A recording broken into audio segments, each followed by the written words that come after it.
आणि मी जेव्हा 1999 साली जेव्हा ह्या कांजूर मध्ये राजकारण करायला लागलो तेव्हा मला एक शक्ती जाणवली. कारण आमचा पक्ष नवीन होता. प्रत्येकाच्या घराघरामध्ये गेल्यावरती फक्त आम्हाला दिसायचं ते म्हणजे एकच हिंदू हृदय सम्राट शिवसेना प्रमुख बाळासाहेब ठाकरेंचा विचार दिसायचा. पण सांगायला अभिमान वाटतो की ही लढाई करण्याची ताकद जर मला कोणाकडून मिळाली असेल तर ती आज शिवसेनेकडून मिळालेली आहे, शिवसैनिकांकडून मिळालेली आहे.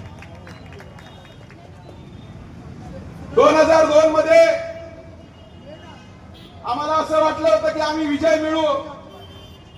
पण त्यावेळी सन्माननीय विजय तोडणकर होते, बाबा कदम होते, असे धुरंधर त्या शिवसैनिकांबरोबर लढताना आमचा पराभव झाला.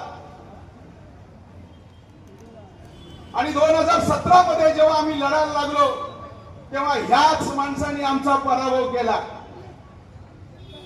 पण आज मला आनंद वाटतोय मनोज वाडिक साहेब ज्यांनी माझा पराभव केला त्यांच्या बरोबर मी आहे, म्हणजे माझा विजय हा नक्कीच असणार आहे, याबद्दल माझ्या मनात दुमत नाहीये. आज जरा वेगळं बोलणार आहे. कारण सातत्याने मी सांगतो की माझ्या आयुष्यामध्ये मी आई वडिलांनंतर जर कोणाला मानलं असेल तर त्या 5 व्यक्तींना मानतो. त्या 5 व्यक्तींपैकी एक व्यक्ती म्हणजे हिंदू हृदय सम्राट शिवसेना प्रमुख बाळासाहेब ठाकरे आणि दुसरी व्यक्ती म्हणजे आदरणीय शरदचंद्रजी पवार साहेब.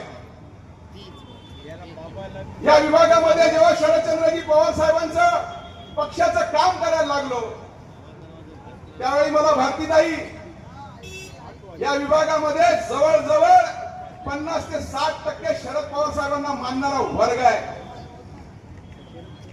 आणि त्या वर्गाला ह्या व्यासपीठावर आव्हान करतोय की कोणी कोणावर अन्याय नाही केला.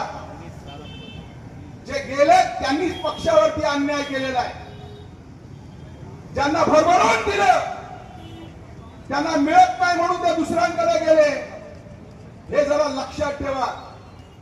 इथे माझे मित्र मानसिंग पवार आहे, मी स्वतः कैलासवासी पांडुरंग काळे साहेब आहेत. या माणसांनी खरी राष्ट्रवादी इथे रुजवली. पण सारीतले जे शुक्राचार्य असतात ना त्यांनी आम्हाला मोठं होऊन दिलं नाही. पण नियती माफ करत नाही. आज नियतीने मला एवढी चांगली संधी दिलेली आहे की ज्या व्यासपीठावरती मला उभं राहायचं ते स्वप्न मी बघितलं होतं ते आज स्वप्न इथे झालं. ते केवळ आणि केवळ शरद पवार आणि हिंदू हृदय सम्राट शिवसेना बाळासाहेब ठाकरेंमुळे झालं. या विभागामध्ये काय काय बदल झालाय याचा जरा कानोसा घेतला तर मला पहिल्यांदा दिसलं की शिवसेनेने राजकारण करत असताना कधीच द्वेष पसरवला नाही.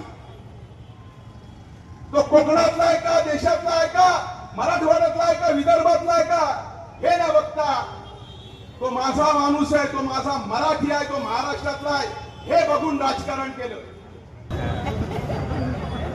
जो तो मला विचारतोय तू 27 वर्षात काय कमावलं. मी फक्त एकच कमावलं, मी गद्दारी केली नाही. मी आदरणीय शरदचंद्रजी पवार साहेबांचा विचार या कांजोर भांडूप मध्ये मी रुजवला. माझ्या बरोबर मानसिंग पवार आहे, विपुल काळे आहे. प्रामाणिकपणे सत्याच्या बाजूला राहणार हा गणेश मुळे पाटील आहे आणि तो नेहमीच राहणार. आणि त्याची प्रचिती या 16 तारखेला तुम्हाला दिसेल.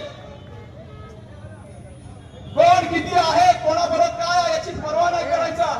आपल्यावरती विश्वास ठेवून या समाजामध्ये काम करायचं हेच आम्हाला हिंदू हृदय सम्राट शिवसेना प्रमुख बाळासाहेब ठाकरेंनी शिकवलं आणि हेच आम्हाला शरद पवार साहेबांनी शिकवलेलं आहे.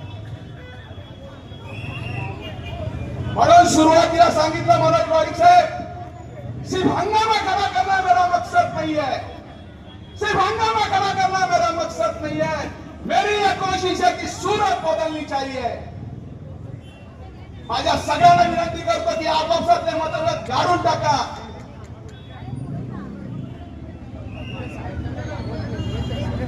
जे राजकीय दृष्ट्या संपलेली व्यक्ती होती तिला तुम्ही 2017 मध्ये जिवंत केली. नियतीने तुम्हाला एक चांगली संधी दिली आहे. त्या व्यक्तीला पुन्हा एकदा मारून टाकायचं आहे आणि ही मशाल पेटवायची आहे. जय हिंद, जय महाराष्ट्र.